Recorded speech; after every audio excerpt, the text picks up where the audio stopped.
Hello అండి, అందరికీ నమస్కారం. మైదా వాడకుండా పిల్లలకి ఇష్టపడే విధంగా గోధుమ పిండితోనే చాక్లెట్ కేక్ ఎలా చేసుకోవాలో చూసేద్దాము.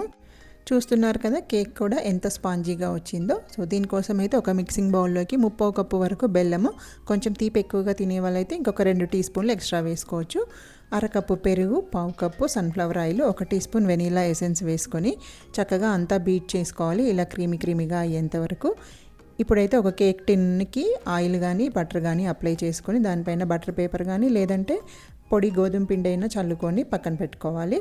తర్వాత స్టవ్ మీద ఒక కడాయిలో ఉప్పు అలాగే ఒక స్టాండ్ పెట్టి మూత పెట్టేసి మీడియం ఫ్లేమ్లో ఒక 10 నిమిషాలు ప్రీ హీట్ చేసుకోవాలి. ఇప్పుడు డ్రై ఇంగ్రీడియంట్స్కి 1 కప్పు గోధుమ పిండి, 1/2 cup cocoa powder, 1/2 teaspoon baking soda, 1 teaspoon baking powder, చిటికెడంతా సాల్ట్ వేసుకొని అంతా జల్లించుకొని ఒకసారి ఇదంతా బాగా కలిపేసుకోవాలి.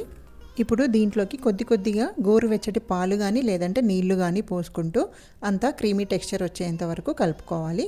నాకైతే మొత్తంగా ఒక 3/4 కప్పు వరకు పాలు అవసరం పడ్డాయి ఇక్కడ. ఇలా అంతా కలుపుకున్నాక ముందుగా మనము కేక్ టిన్ రెడీ పెట్టుకున్నాం కదా, దాంట్లోకి ఈ బ్యాటర్ని 3/4 వరకు వచ్చేంత వరకు పోసుకొని ఒకసారి ట్యాప్ చేసుకున్నామంటే ఎయిర్ బబుల్స్ ఏమన్నా ఉంటే పోతాయి. తర్వాత దీన్ని ముందుగా ప్రీహీట్ చేసి పెట్టుకుంటున్నాం కదా అక్కడ మనం కడాయి, దాంట్లోకి పెట్టేసి పైనుంచి కొన్ని చాకో చిప్స్ కూడా వేసుకొని మూత పెట్టేసి ఒక 35 మినిట్స్ టు 40 మినిట్స్ వరకు బేక్ చేసుకోవాలి. 35 మినిట్స్ తర్వాత ఒకసారి టూత్పిక్ గుచ్చి చూసుకోవాలి, క్లియర్గా వస్తే కనుక ఆఫ్ చేసుకోవచ్చు, లేదంటే ఇంకొక 2 నిమిషాలు ఎక్స్ట్రా పెట్టుకొని బేక్ చేసేసుకుంటే సరిపోతుంది. ఇప్పుడైతే బయటకు తీసేసి ఇది మొత్తం చల్లారనివ్వాలి. పైనుంచి ఒక క్లాత్ కప్పామంటే మనకి డ్రై అవ్వకుండా ఉంటుంది. ఇప్పుడైతే తీసి ఒక ప్లేట్లో పెట్టేసుకొని కట్ చేసుకున్నామంటే ఎమ్మి గోధుమ పిండితోనే చాలా ఫ్లఫీగా ఉండే కేక్ అయితే రెడీ అయిపోయింది. Thank you for watching.